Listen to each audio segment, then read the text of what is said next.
Welcome to Oncology Unscripted. My name is Matt Spraker, a radiation oncologist in Denver, Colorado. My name is Katie Coleman. I am a kidney cancer patient and patient advocate in Austin, Texas.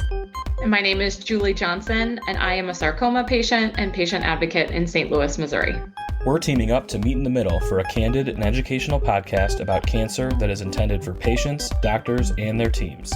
This show and our opinions are meant for general informational purposes and are not medical advice. We encourage you to reach out to your doctors to discuss your individual case. Thanks for listening. Now let's get on with the show. Hi, everybody. I'm super excited for our episode today because there are always a million questions that I feel like I want to ask in a Ask Me Anything format. Ask Me Anything formats are my favorite way to answer questions, but we thought that we would do a podcast where we all are doing Ask Me Anything questions.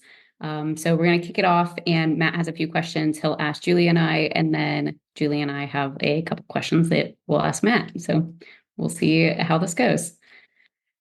Do you want me to start? Yeah, do you want to kick us off?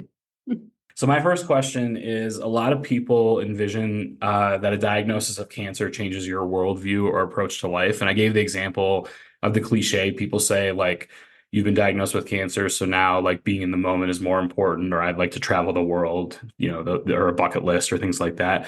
But what I wanted to ask is, what do you wish doctors or other people who didn't have cancer knew about how the diagnosis actually changed your day-to-day life? And more practically than these like big cliche kind of lofty questions.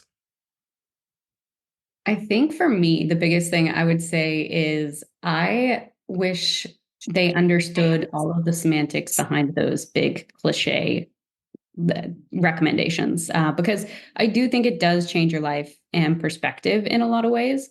But at the same time, it doesn't.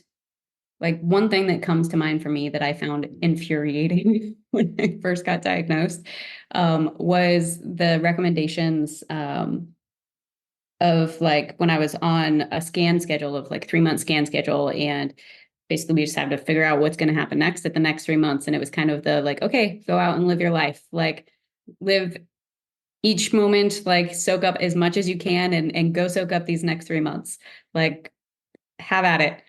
I really struggled with that because I was like, nothing about my life is normal. There is nothing normal about these next 3 months. So there's no like getting back to life or like even recommendations of like take vacations and make sure you're enjoying life. It's really, really hard to schedule those things in around doctor's appointments. Like you have to be in not just for your scans, but oftentimes, especially if you're trying like on a new treatment, you have to be in for lab work to check your labs all the time. You have to be in to actually get infusions or take treatment in some cases.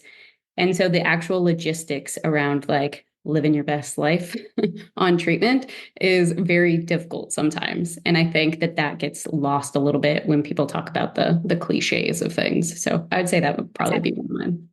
Yeah, I would agree. I mean, I think and I think there are a lot of people who go and do that, and they take big trips, and they have a bucket list and they click through everything on that list. And I think that's all great. But I think the assumption that that is what everyone should do is really unrealistic and not necessarily fair. And I feel like, even you talked about the logistics, right? Like you have to go take treatment. You have to be available for these things. And then there's financial toxicity that exists with cancer. Mm-hmm. And so you can't be necessarily using your savings on long European vacations when you may need it to pay your bills, which then means that you probably can't stop, you may or may not be able to stop working, which is often a barrier to people really kind of disconnecting and getting away. But so I tend to really not like that whole go out and live it up for the next however long you have, not to mention that, like, cancer is painful. I Yeah. think that's the other thing that like people don't realize is the treatments suck. They're terrible. There's tons of side effects that need to be managed. And like Yeah. tumors aren't comfortable. They cause a lot of like physical pain for people. And so I think, all of these things are just, I don't know, it just hits wrong. It hits wrong, I guess, sometimes. But that said, there are people who go do it and they make it work because that's their priority. And I think for me, that was the thing that the diagnosis maybe did for me is that it became an immediate catalyst for clarity.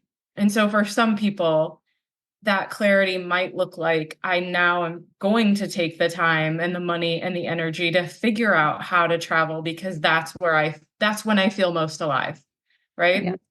But for me, that felt completely unrealistic given that I had 4 young kids and all the other things that I had going on in my life. And I don't know that that necessarily was what would make me feel most alive and make me feel most, um, or, would make me feel like joy in living. So, for me, it really was just an immediate catalyst for clarity around what is important and what isn't. Um, that's what that's how it changed my life. And I mean, I went as far as quitting my job, and it was because, I mean, had I not been diagnosed with cancer, I don't think I ever would have left my job. But after my diagnosis, it became really hard for me to even care about the work that I was doing. Not because the work didn't matter, but in the context of everything else I was doing, the work didn't matter. I was thinking about this actually today as I was like evaluating like treatment option decisions and thoughts around like making those decisions and thinking about I think it fits into this context because I know for me, like when I evaluate different things in my care, a lot of what I'm evaluating is like, and I think it's different for young adults who are diagnosed with cancer, people who are still working versus like those who are retired and their life may look a little bit different. But for me, trying to fit it into my life, like ever since I've gotten diagnosed, I work now and technically have unlimited PTO in the position that I'm in currently, even though I don't kind of use it that way. But I know that ever since I got diagnosed, I feel like I have to ration my days off. And I feel guilty if I ever use those for a vacation because then I like, or I end up like rationing them. Like in the past, I would be like taking meetings from waiting room lobbies, or I would be working in the waiting room because I didn't want to give up a vacation day where I actually wanted to do something that I actually enjoyed because there was so much pressure to do those things. But my doctor's appointments would take up all my PTO. And so there was like no way that you could do both. And so sometimes those recommendations would come at a like, it almost wasn't even just like, oh yeah, I can't do that. But it was almost like a hurtful reminder of like, yeah, that would be really great if I could, but I can't. And so it was like you're not helping, you're kind of like hurting the situation, if that makes any sense. I was gonna basically just add that like I feel like a lot of your answers I sort of like feel them. Like I've seen patients express each and every one of those things that you both said at some point like in my career. And it's probably just worth mentioning that like the whole like cancer care system is kind of geared towards people that are retired. Not on purpose, just because the average patient with cancer is older, like retirement age. It's just by the way cancer happens and when it usually happens. And I think anyone that works in the AYA space or like works with young adult patients, like they recognize these unique challenges. And it's like the issues with working and childcare and like the fact that your insurance is linked to your job and your PTO is sometimes required for like medical care. So we all have like we could probably do a whole show on like grievances about our system, but I think it's just interesting I think that all of those like points are really important for people who work in healthcare to hear because it's easy to forget sometimes that like the same visit with someone that's retired versus not is just very different because the logistics of everything are very different. All right, what do you wish more patients knew, or is there something you wish more patients did? And like, is there an action you think patients should take early in their diagnosis? Ooh, this sounds like a really good one. Yeah, I can answer both of those actually. I have good answers for that. So what do I wish they knew? I wish they knew that like cancers don't move that fast in general, right? Because inevitably, like I feel like there's at least some aspect in every new patient appointment that I have where they are so anxious because things have not been moving as fast as they want them to move. That part's reasonable. I understand being impatient. I would be extremely impatient.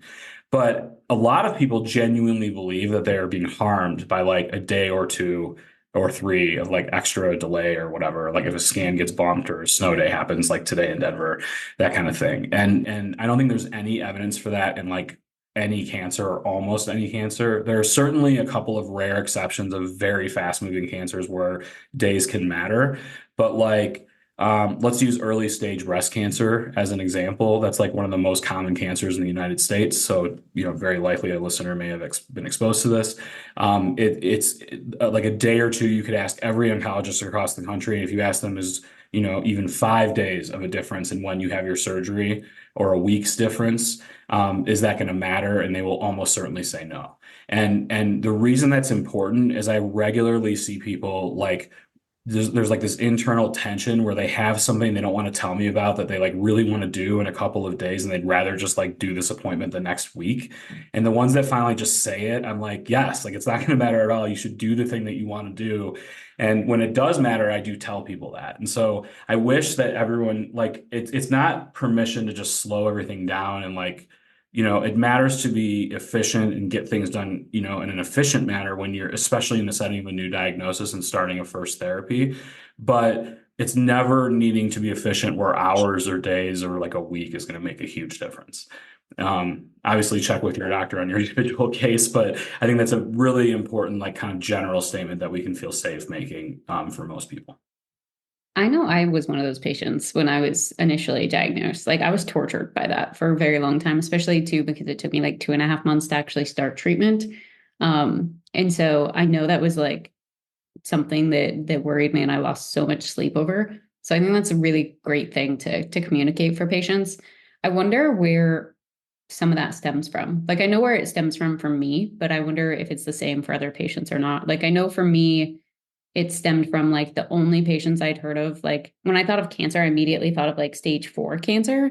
And I thought of people that I knew that like passed immediately or stories I'd heard of people that passed immediately. And I think that's because like now that I know more about cancer, I know like, okay, if it's found really late stage, then it probably has been spreading for a long time. It's like now that I understand more, I understand the differences between that. But I think initially when I was diagnosed, I thought like cancer meant I was already at that state that somebody gets to when they're at the like last few weeks of their life. Mm-hmm. The other thing to kind of like know is I bet you some of this does come from doctors because we say things like, oh, that took a really long time. Or like, if you hear me like sometimes I, forget that I'm having a conversation with my nurse walking down the hallway and we're not that far from like the open door of the clinic room and they kind of hear what I say. But when I say like that MRI should have taken a week instead of 4 weeks, it's not like that those 3 week difference is going to like impact somebody's survival directly. But I say that because I'm thinking of the whole course where like all of these different appointments and steps need to happen. And if every one of them takes 2 weeks too long, then all of a sudden you're like 3 months out from where you should have been because they stack up. And so I think that it's kind of like this is like I almost feel like it's harmful advice because it's like, don't worry too much, but make sure you worry enough, like that kind of a Yeah, thing. the double-edged But I sword. think right, it's sort of like I think that what patients can and should do is try to help like move their team along, right? Like, so never be shy, like calling if they said they were going to call you Monday and now it's Tuesday and nobody's called you. Or like, because clinics are super busy and they don't do anything intentionally, but they sometimes the ball does get dropped. And so I think along the same lines, what I'd love to see more patients do, and the ones that I think really help themselves are the people who do call. And it's extremely rare that a clinic gets annoyed with a patient. Like I guess you could in theory call too much or call too often, and we've seen that happen from time to time. But it's way more often that we are so thankful that somebody called or like says what's going on, because it could be that like somebody just forgot and and that adds a day or something like that. And I think everyone's human, and so just realizing that and being proactive and not being shy about being proactive, while still remembering that healthcare is often strained and stretched, and yelling at people and stuff is probably not the best way to get things done. But realizing that none of this is going to have, it's not like a trauma or emergency where hours matter, right? It's more of like a marathon. Yeah, I remember when I was first diagnosed, I really struggled to like I knew I needed to advocate for myself and I needed to call and do all those things, but I was really worried about like being annoying, because the last thing that you want to do is annoy the people who like hold your life in their hands. And so I know it was something that I was really worried about, but now like that I've done it enough in a bunch of different contexts, like I am the patient that is very persistent and follows up on a lot of things. I now recognize that like sometimes even when I've been annoying, like that eventually turns into an endearing thing that like I joke with the team about later of like, I'm going to call. So how about we just shortcut the situation or something like that? I think every clinician can probably like envision themselves in a patient's shoes and be like, I would be equally anxious and frightened and all the things that everyone feels. And then I can tell you that like every team I've worked on, we're always very thankful for patients that are on top of their stuff. I usually, I use the other non like, the adult word for that, but when they're on top of their stuff, we love that, right? Because it's just it's like it's like you have an extra team member to like remember all the things that need to be done. Cancer care is just so complicated now that you have to talk across departments and all this stuff. And I think when patients can assist in that, or like kind of be in charge of their own care in that way, it really teams really do like that, I think. Yeah. Yeah, I think of like when what comes to mind when I think of those things are like the nurses and stuff like that I've talked to, that like I end up with persistent follow-up now, and like it is very different than I would have envisioned it or imagined it. Like I've never had one that, I mean, maybe in like a general primary care, maybe occasionally, but I've never had it in oncology where like I really felt like they were actually truly annoyed. Yeah, it's like yeah, people are very I mean everyone's there because they want to help, right? So it's there's not a lot of like people aren't sitting around like complaining about patients and stuff. That's not something that really happens. Um should I ask my next one? We Sure. actually had kind of similar questions for each. I think we both asked this question actually. So I'm gonna ask mine to you and then we can do like I guess my version. But I wanted to know from both of you, what is one thing that you'd like to see changed or improved in medicine over the next 3 years? So like I'm asking short term. This is a hard one to answer. No. It's so hard, Yeah. Okay. but I It think we was should talk selfish. about it. Yeah, no, I Yeah. think I Yeah, I answered think it. it's a good question. I think it's a good thought-provoking question. Hmm. So that's what I was asking. And I was asking about a short-term improvement because I don't think we can reliably predict anything like 10 years out. So what's happening in the next 3 years? What would you love to see? I have two answers. Can I give two? Yeah. Yeah, One of I them have applies multiple as to well. One of them applies to something that I think the three of us, talk about on occasion. And it's about like how difficult it is for patients to make treatment decisions, and like in the appointment, like how little information they have to make those decisions. And so in the next 3 years, I actually do think it's possible to like be able to provide patients with better resources to make those decisions, or information to make those decisions. So I'd say the next 3 years, I'd like to see that changed, of like patients have better tooling or information at their appointments. Um, and then the other thing that I probably am most excited about, and this is the nerd in me, is that I think that there are a lot of people gathering data right now currently, or have gathered a bunch of data that they don't know what to do with yet, but that could impact insights that we can make from treatment or care or different avenues. And I'm excited to see how that is used over the next 3 years, to see if there are insights that could be made once people actually do organize and structure their data. But that's the nerdy part in me. Interesting, because your first one, access to tools to help patients make decisions is similar to one of the answers that I had, which is, and I didn't say it in quite the same way. I said greater access to patient navigators or navigation tools that are not associated with a hospital, but are almost associated with a disease type. Because I just feel like the pace is so fast. Things are changing quickly. And it's hard to keep up. And there's this myth that the physician will know all the things that are available. And I don't think that's fair on physicians. And I mean, I think the other thing is when someone is first diagnosed, I'm going to change that MSA. When I was first diagnosed, I felt like I needed to make a decision about something that I didn't understand. And that was not a comfortable place for me to live. And I felt like the onboarding was so steep. And if I would have had access to a navigator or navigation like tools or something like that to really help jumpstart my thinking, I would have felt more comfortable making some of these decisions. So that was one of my answers. And the other reason that I think this question was hard for me to answer is because I don't necessarily feel like I have enough context to know what's actually possible in 3 years. Like changing oncology and like the culture of oncology and the framework and the practices, like it feels like moving the Titanic. And so, when you think about 3 years, like I was sitting here trying to answer that question thinking, what actually is possible in 3 years? I mean, given that like in 50 years, the first line therapy for sarcoma hasn't really changed. Yeah. And so like I just wonder, like everything is moving so fast. And so like it always feels like change is on the horizon, but like can it really be mobilized to actually produce change? I don't know. I struggled to answer this because I was like, what actually is possible in 3 years? Like if you're just talking about changing like the culture and things like, I don't know, it just feels like, wow, that's a really short time actually. Yeah.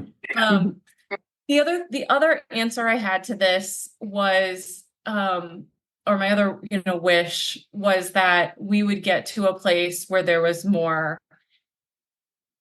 I'm going to call it patient-centered care versus tumor-targeted care, right?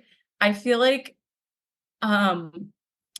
I felt like when I went to meet with various people on my oncology team, it was their job to figure out how to treat the tumor.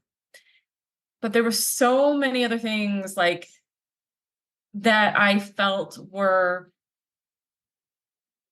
not prioritized, but they were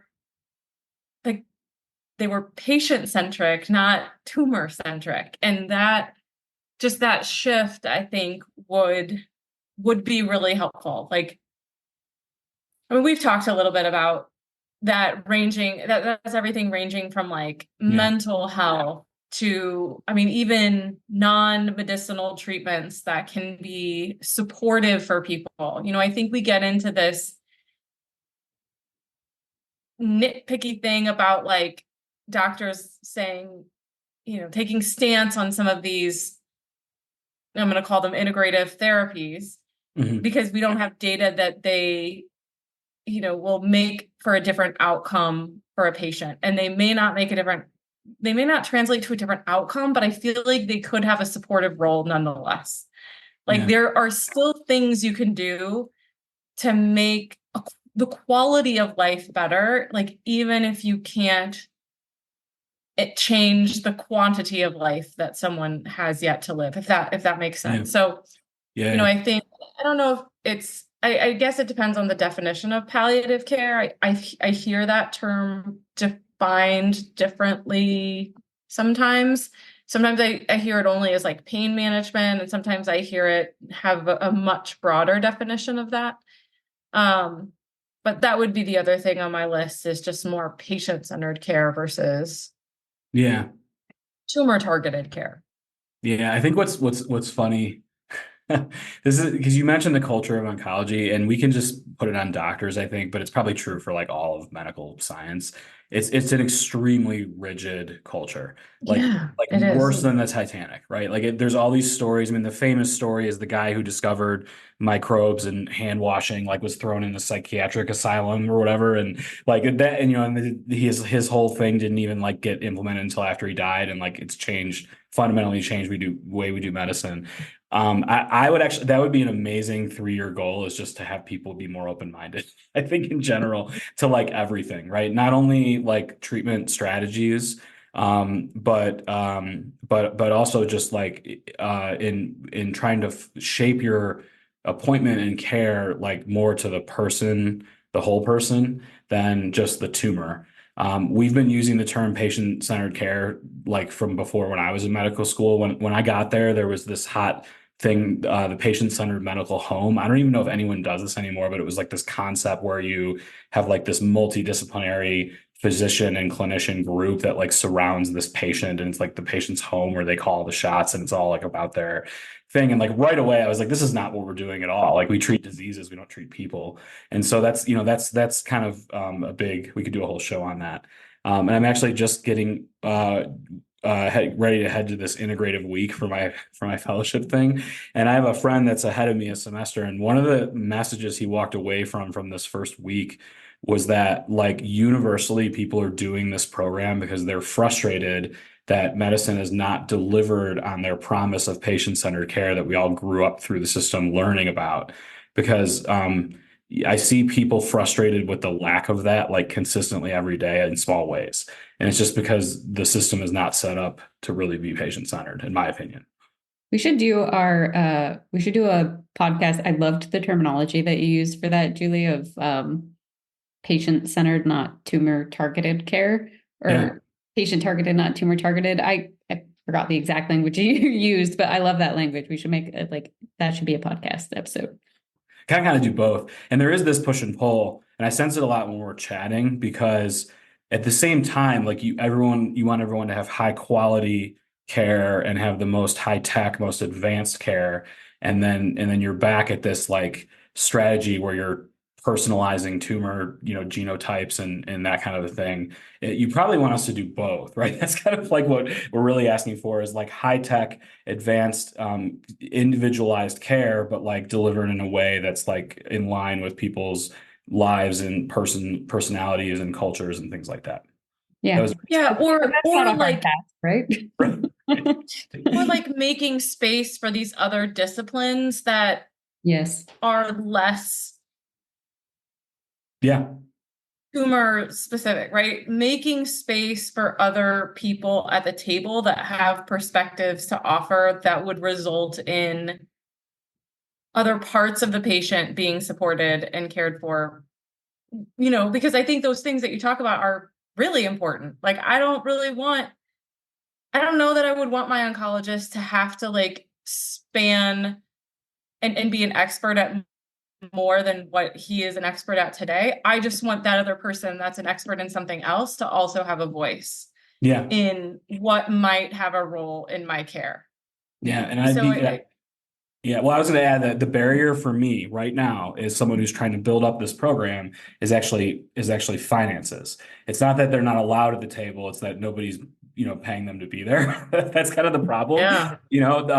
But there are other centers that have a lot of resources where maybe the barrier is that physicians are keeping them out or something. So I Yeah. don't And I know don't how know. Yeah. those. Yeah, I don't know the dynamics behind, the tumor board door. I don't know, but Yeah. No, but I think it's um probably recognized for most patients that like that a lot of centers are under-resourced in things like sexual health experts, physical therapy, dentistry, like, stuff that is really important for people that like we just kind of say, oh, go find a dentist. Oh, I'm going to connect you with this physical therapist like down the street from your house. I have no idea if they've ever seen a patient with cancer before. Like, I think it's just greater investment in those supportive resources. I think I totally agree with you on that one. Yeah. So one of my questions was, do they teach you in medical school how to cope with death and losing patients? Yeah, I love this one. No, not really. I want to hesitate because maybe they did at some point. I like that you learn a lot in 4 years, and so maybe I'm not remembering one lecture, but it's definitely like a minor topic, if anything. There's sort of two things I thought of when I saw this. One is I'm lucky that I have not had a lot of death in my family, and so it's not something that I've been exposed to a lot, like as an adult. And the when we do anatomy, a lot of medical schools, they do a ceremony to like give respect to the donor body that you use for anatomy class. And I remember finding that to be very powerful because again, like I just wasn't exposed to that a lot. And it just made me think of the person that donated their body, like so that we could learn, which was interesting. And then and really other than that, I didn't really learn. It's kind of like trial and error of you might get some experiences with actor patients or peer kind of things, and then you get thrown into it very quickly as an intern and resident, and you kind of learn quickly. You learn by watching mentors and things like that. Yeah.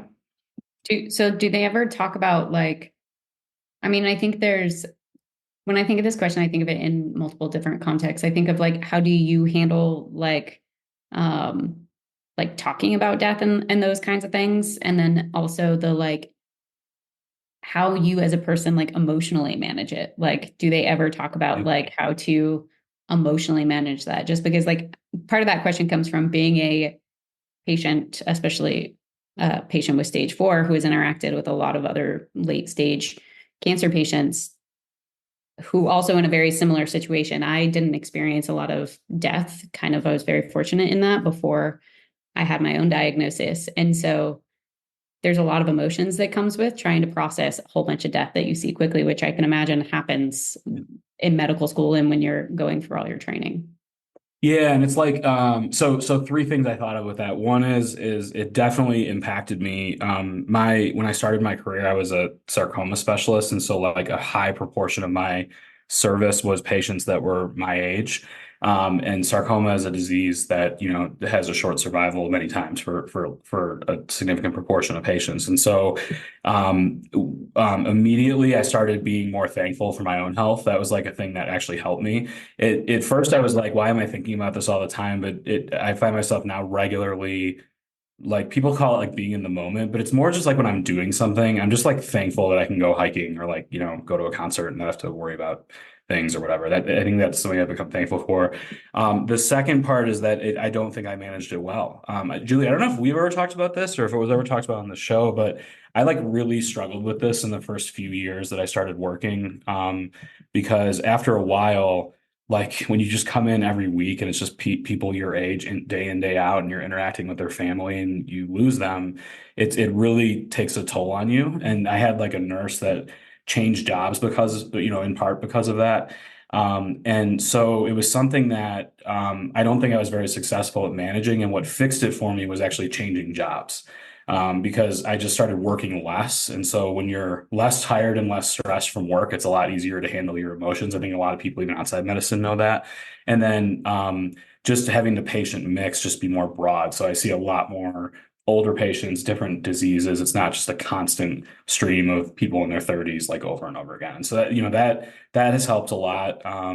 But I think you see on Twitter people talking. I mean, doctors get very emotional about it. I think it's tough to work on that, and that's probably why we have to be a lot more intentional about like work-life balance and trying to just take it in small doses, I think. I had a bunch of questions around that because it's a topic that like, I don't know, I feel like it's not talked about very often, like how that affects people personally. So I appreciate that you answered that question. Yeah, and I actually, one thing I'll just add is I think a good piece of advice for everyone actually is just to like watch your team members and like watch your family, right? Because I think that like when the nurse, we're still friends. It's not like he left or anything. Like, but when he went off my service and started doing something else, like we still talk. And now I've been really lucky to have great nurses like all the whole way through in every one of my jobs. And my current one, I just, we kind of check in every week and we just say like, how's it going? And, making sure that that's not something that's, wearing on somebody, I think is a big thing too. Mhm. But I mean, I think this topic, it's interesting to hear a physician talk about it because it's actually something I struggle a lot with. Just being someone who talks to so many patients and gets to know these patients.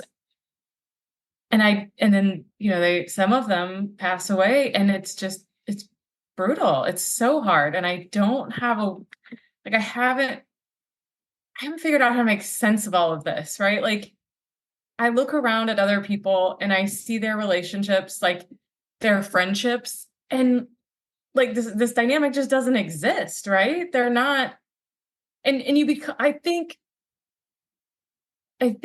cancer friends are different than other friends. Like Yeah, takes 100%. about 5 minutes to equate to 5 years. I feel like with Yeah. any other friendship, right? Like what would take years to develop so fast in Mhm. these peer-to-peer cancer relationships. And so you may only be friends with someone for a short time, but like it feels like so much longer. And I feel like I know them in such different ways. And then like when they pass away, like it, it's, I don't know, it's just very, very hard to deal with it. It happens so often, like the frequency of it. Mhm. There's almost like the more you connect with people, it's like it's coming from every which angle. It's just I don't know. I talk about this with my therapist. So that's I was gonna say I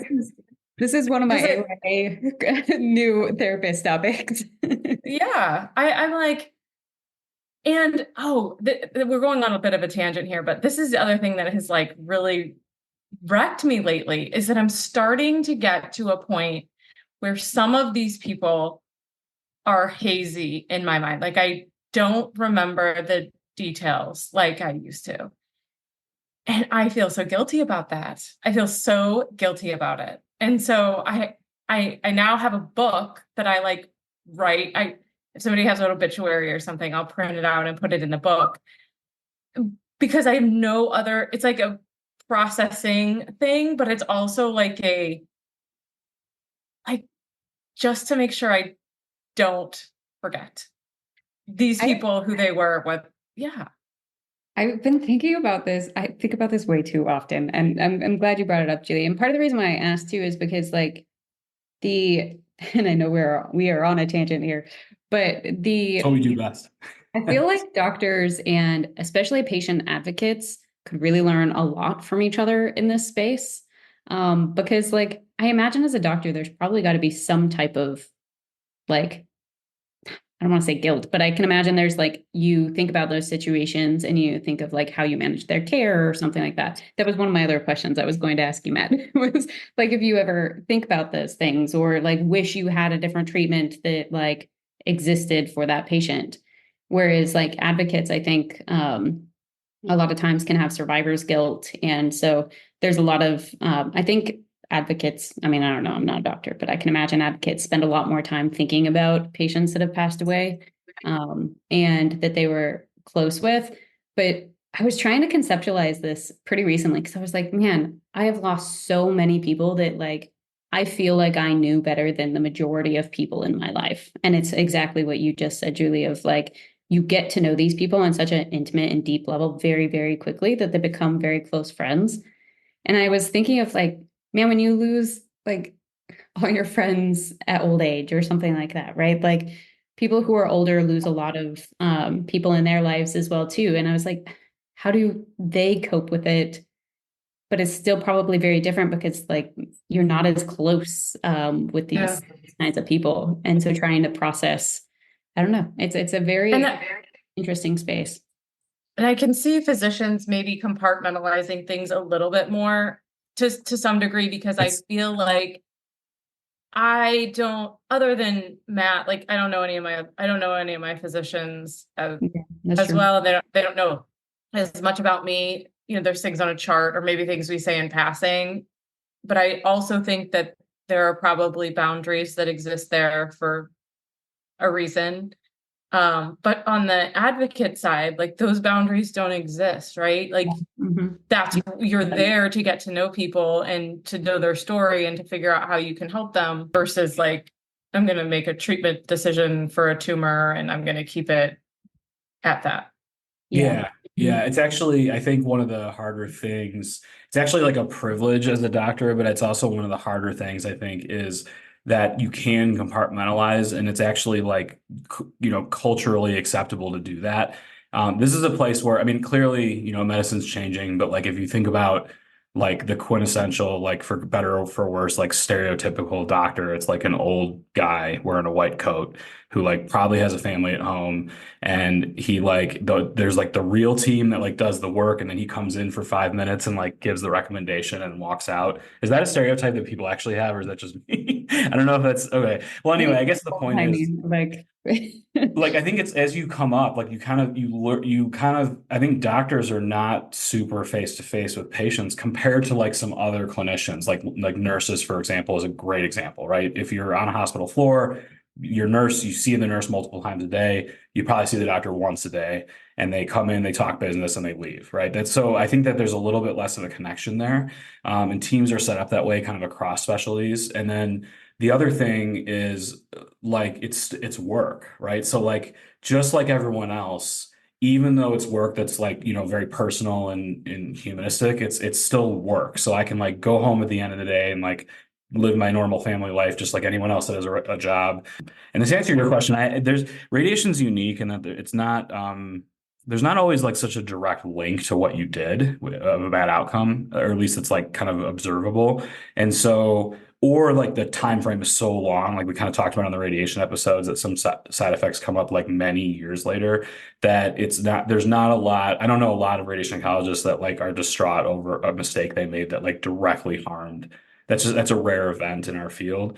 It would be a great question for a surgeon because sometimes surgeons, people pass away on the table when they're getting an operation. That's just a statistic that comes with some kinds of surgery. And like, I wonder how they feel about that because that's a much more direct connection, I think, than what we have in radiation oncology.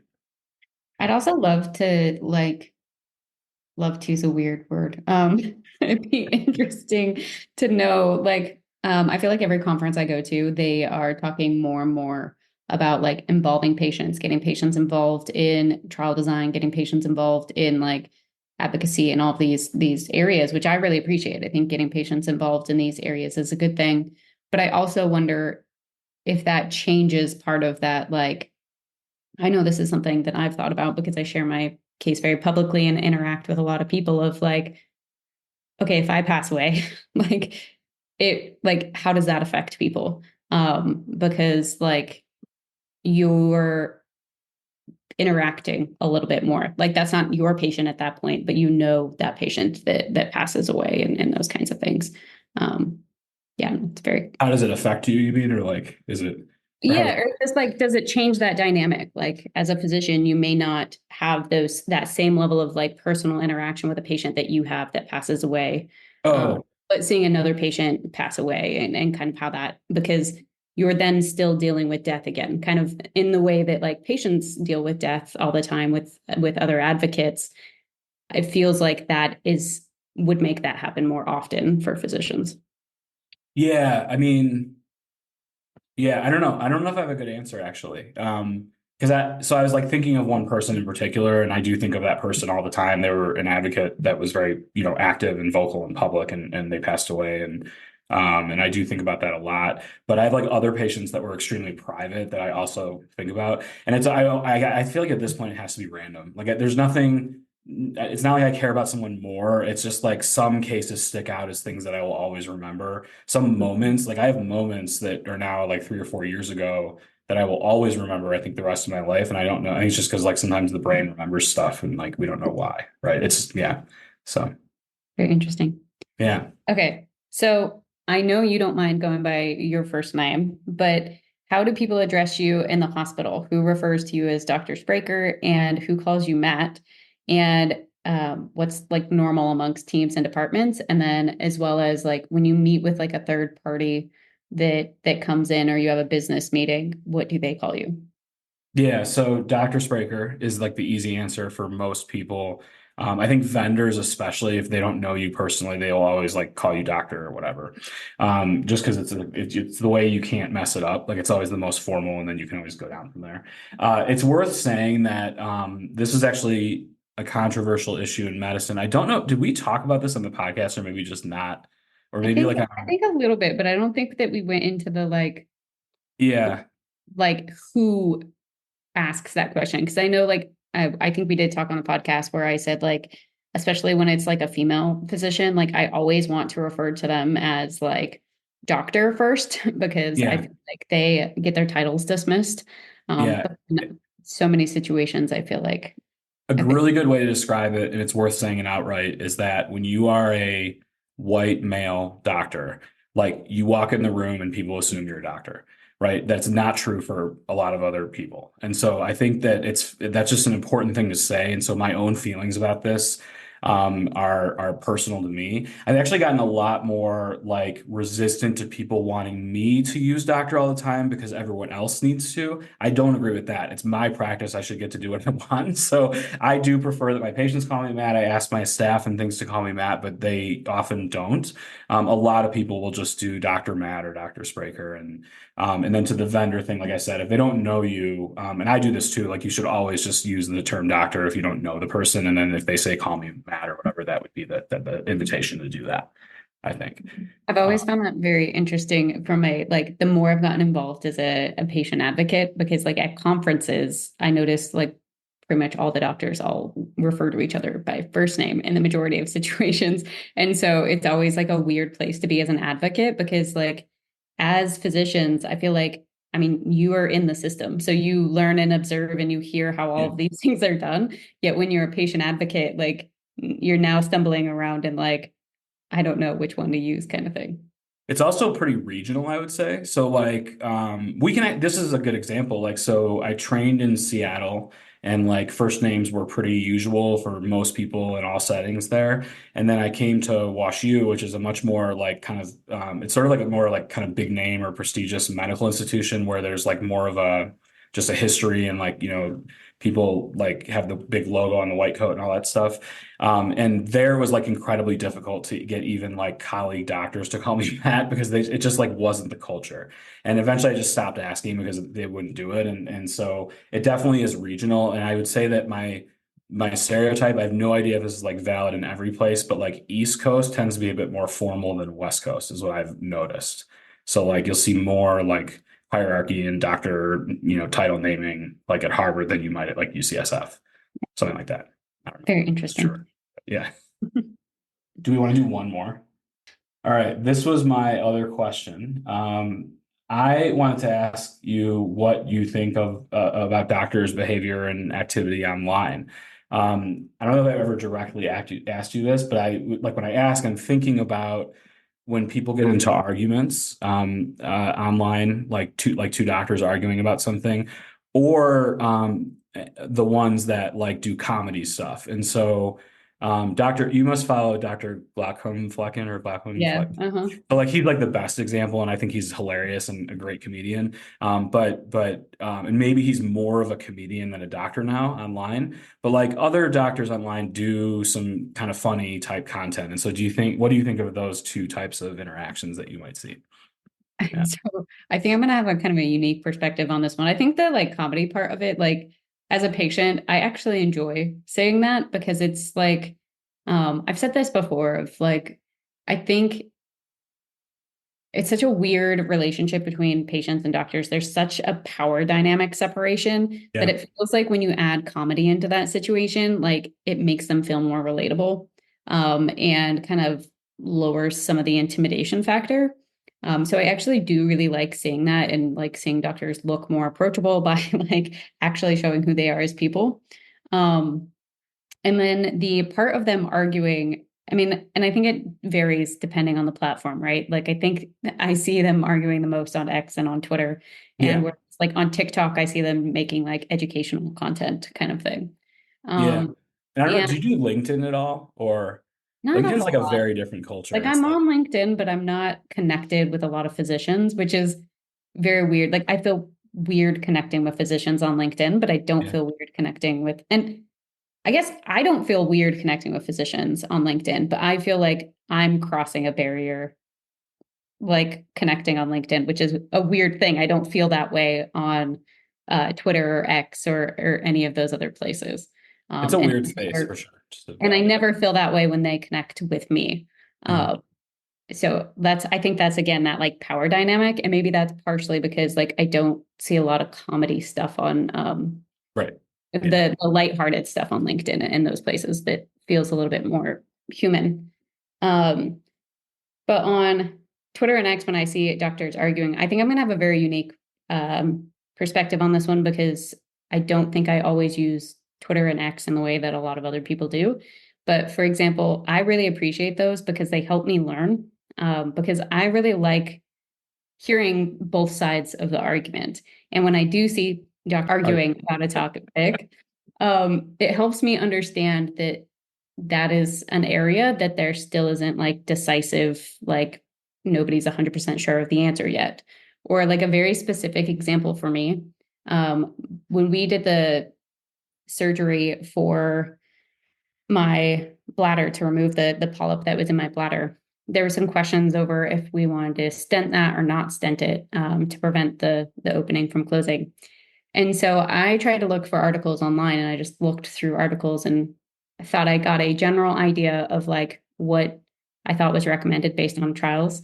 Um, and then I actually went to Twitter and I searched for those same papers so that I could see the arguments that doctors were having with each other and them sharing their perspectives of like, oh, I always do this or I always do whatever one. And it gave me a much more realistic, like, idea of like how people are actually using that in practice, which I don't think a lot of patients typically use it in that way. But Mm. I really appreciate actually seeing those things in a public forum because it helps me understand and interpret like how things actually get implemented versus like what's actually Right. written in paper. And also I love tweetorials. I don't know what you call them now that it's X, but like Yeah. the explanations, I love those because it makes papers a lot more approachable and friendly, like I think to scanning and understanding them.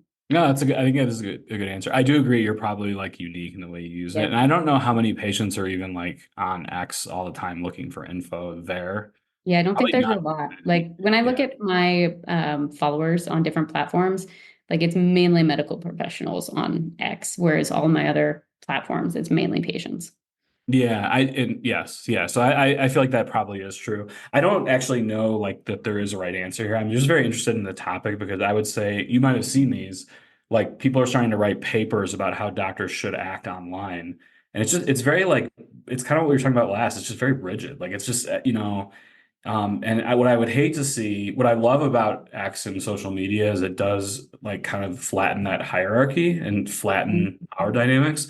And if X just becomes like advertisements and like, paid physician content, it's going to just be boring, right? Like I think it's Yeah. just not, we don't need like another source of like ads for that Yeah. kind of thing. So The yeah. curated content, like that's, I think that's what I like about seeing it is like, it feels like actual conversations and topics, Mhm. less like curated content for things. Yeah. Um, Yeah. and like I know that like there's doctors I follow that aren't my physicians, but like I think Julie and I have even like we shared on one of the podcasts, like, oh, if X ever happened and I needed Y doctor, like I know who that person is.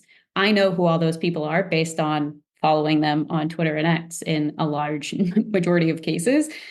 Because like I have followed them, I understand what their thought process is. I like how they approach situations, and I you can tell that by listening and seeing how they like interact with posts or share things and stuff like that.